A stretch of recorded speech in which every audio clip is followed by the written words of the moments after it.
பாக்குறேன், நிறைய phone TV பாக்குற குழந்தைங்க அம்மாவோட முடி இப்படி சுருட்டிட்டே நைட் தூங்குறது, அப்புறம் அவங்களோட முடி அவங்க எல்லாம் டீப்பா சைக்காலஜிக்கலா அஃபெக்ட் ஆகுறாங்க.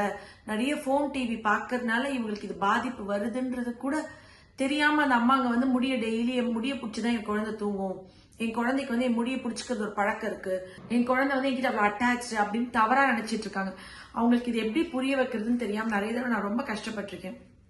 எப்பயுமே குழந்தைங்க முடிய சுருட்டிட்டே இருந்தாலோ இல்ல கொஞ்சம் கொஞ்சமா ஹேரை எடுக்கிறாங்களோ ஆரம்பத்திலே அதை பார்த்து நீங்க அதை கண்ட்ரோல் பண்ணிடணும். டெய்லி 4 பேரிச்சம்பழம், சத்து குறைவு, அயன் டெஃபிஷியன்சி, ஜிங்க் டெஃபிஷியன்சி எல்லாம் முடி கொட்டும்.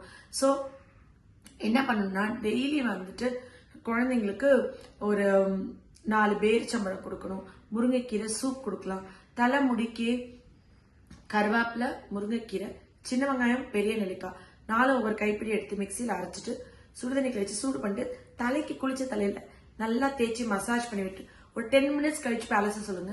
முடி அவ்வளோ நல்லா வரும், கொட்டுறதும் குறையும். எவ்வளவுதான் நீங்க வெளியே தரவினாலும் உள்ளார எடுத்துக்காம வெளியே வளர வைக்க முடியாது. ஜெனட்டிக் மீறி உள்ளார நீங்க எடுத்துக்கணும்னா நிறைய தண்ணி குடிக்கணும். சிம்பிளா குழந்தைங்களை சொல்லி கொடுங்க. ஒரு செடி இருக்கு, தண்ணி ஊத்தினா இலைகள் எவ்வளவு நல்லா வளருது, தண்ணி ஊத்தினா காஞ்சு போயிடும். தண்ணி குடிக்காத குழந்தைங்களுக்கும் முடி ரொம்ப கொட்டும்.